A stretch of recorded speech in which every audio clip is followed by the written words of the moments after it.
And then the third one is, you know, is it helpful? Is it useful to, you know, to society and to the world around you? Or is it just like exploitative and, you know, kind of corrupt and, you know, sort of nasty? So if you can find something that you really like to do, something that you're good at doing, and something that you think is important to do, that's a good job. That's it. A quick plug here, because you won't probably do it, but not that I can answer the questions that are better than you. But I think in the first part of the question also asked, like, how do I start a spiritual practice in some shape, form, or fashion? Oh, yeah. I mean, the Spiritual Renegade's Guide is a roadmap to happiness, or being a more happy person. So he won't tell you that, but that's what the book's about. So if you haven't checked it out, you might look at it. And it's a stair-step method. So he's talking about being, you know, take small steps. That book lays it out just like that. No. Just to try that. And also, won't there be an ASC mindful living course? Yes. Yes. There may very well be. Eventually, yes. So the ASC will, We you did know, the also Spiritual use- Renegade's Guide. Yes. We did already. Yeah. But we can probably do better.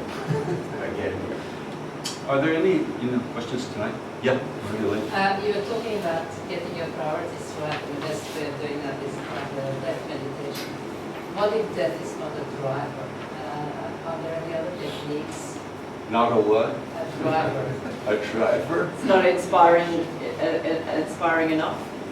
Well, you can look at death as it either really scares you, or you're really ignorant about it because you don't really know what it is. So sometimes, not all the time, I fall into the latter category. You know, thinking about death doesn't make me necessarily change my life. Well, you know, with every kind of meditation, the more you do it, the deeper it goes. So, you know, this is a very, very old, time-tested meditation. And so my first reaction would be to say, do it more. No, I mean, kind of do it for 6 weeks, 2 months, every day. And then at the end of that time, if you're still not getting, you know, any benefit out of it, then, you know, let's talk again. But, you know, every time you do an analytical meditation like that, the groove gets deeper and deeper and deeper. And you start to, you know, it starts to be less of intellectual, you know, exercise, and more of, there's more realization that occurs. It opens itself up more and more and more, and it starts to change. So repetition. Does it? Do you respond to the leisure and fortune, like rather than the death awareness, respond more to the gratitude type meditations? Yeah. Because, you know, those two can go together, and really a lot of my friends, they just have a journal by their bed, and when they wake up in the morning they write down 3 to 5 things they're grateful for, and that for them is very inspiring to recognise how precious the life is, and then they really have the inspiration to get up and continue to make it something worth being grateful for. Plus, when you're grateful, you do tend to go out and be more aware of others, because you think, well, my life's cool, you know. So then you tend to sort of have more attention on other people too, which builds more gratitude and that kind of thing. So maybe marrying it with those two together might be a nice way to brighten up the mind if the death awareness is kind of getting a bit dull. And so it's dull. Yeah. Well, I meant dull as in not penetrating very Yeah. much at the moment. So yeah, maybe with the brightening up the mind with more gratitude and then. The death awareness meditation is also often twinned, paired up with what's called leisure and fortune meditation. So, if, you know, you might try that too. Some version of just thinking like how amazing your life is. You know, in detail. Like, I got money, I got time, I got people who love me, I got education, you know, all of this. The whole ball of wax is pretty amazing. And then to say, well, what's it for? What's the purpose of getting a life like this? You see, and then maybe try to get some inspiration out of that for making the most of it, right? Yeah. You're just doing. He's doing his yoga. He's just doing yoga. He's stopping the turbulence of the mind. There's a sadhu in India, I've seen him. That's his whole practice is to keep his arm up. He's done it for 20 years. Have you seen pictures? So maybe you're like, got to start. You've got 5 minutes.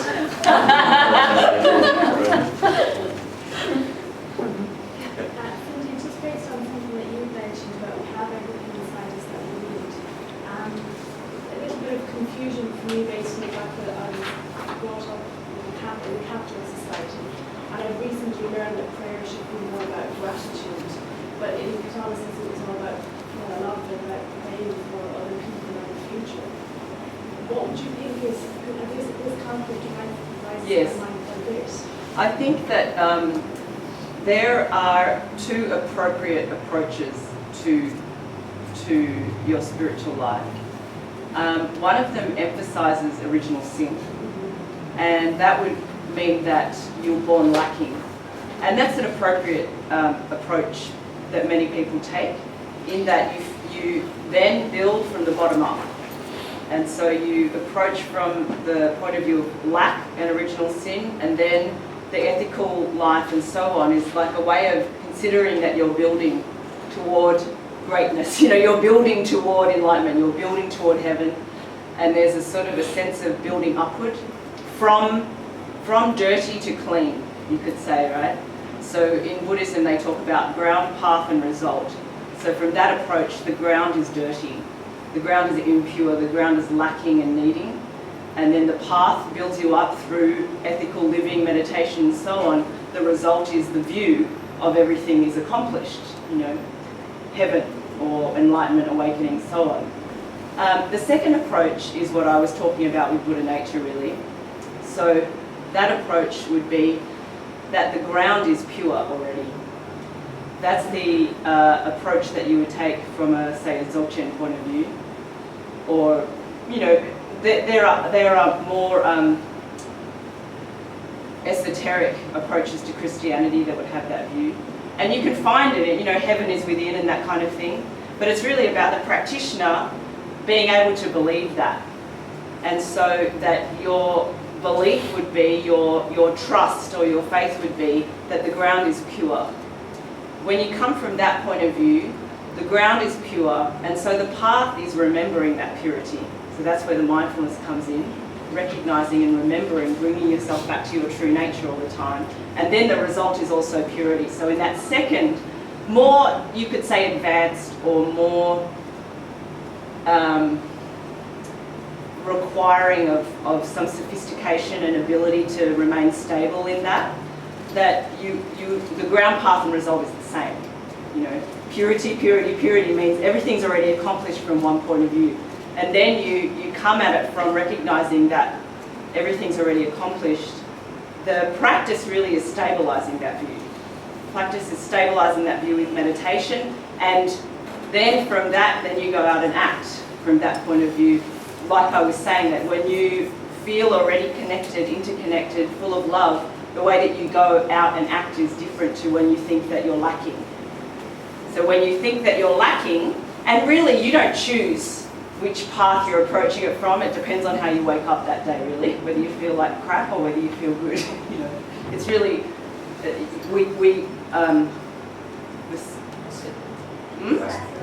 vacillate between the two. But so the lacking approach would mean that you work on your ethical life. From ethics, this is the three principal paths. From ethics, you then can meditate because your ethical life has cleaned up your mind to such a point where you can be peaceful in meditation, and therefore you can recognize reality. You can recognize wisdom. From the second approach, you recognize wisdom first. You begin with the view. Then you consolidate that through meditation, and through consolidating that view, you then go out and act. That's what I was talking about before. So do you see those two different approaches? And I think that's the way you could understand. Everything is already accomplished in both approaches, but it's whether or not you really believe that or can connect to that on a moment-to-moment basis as to what path you're working with at that point. Yeah. They're not antagonistic. Mutually exclusive. Yeah. Back to the three dharmas. are you, kind of the first two, you realize what it is your passion is, what is it you're really supposed to do. The second is understanding where your environment, but I guess are you shooting towards the last one? Is it a progression? Am I getting it right, or is it a combination of all of them all the time? I think you could say there's a balance because, one way that you could understand the goal is not just Sanatana Dharma, it's really that you've transcended the duality between samsara and nirvana. Samsara being like the self and the community and that kind of thing, and the sort of nirvana being the Sanatana Dharma. But really you're trying to bring all of that together.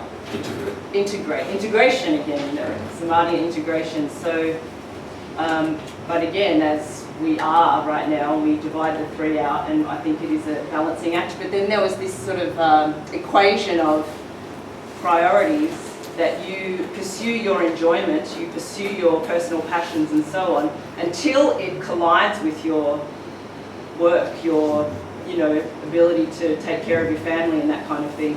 And then you put your energy into your work until it collides with your Sanatana Dharma, until it collides with your Dharma, your spiritual life.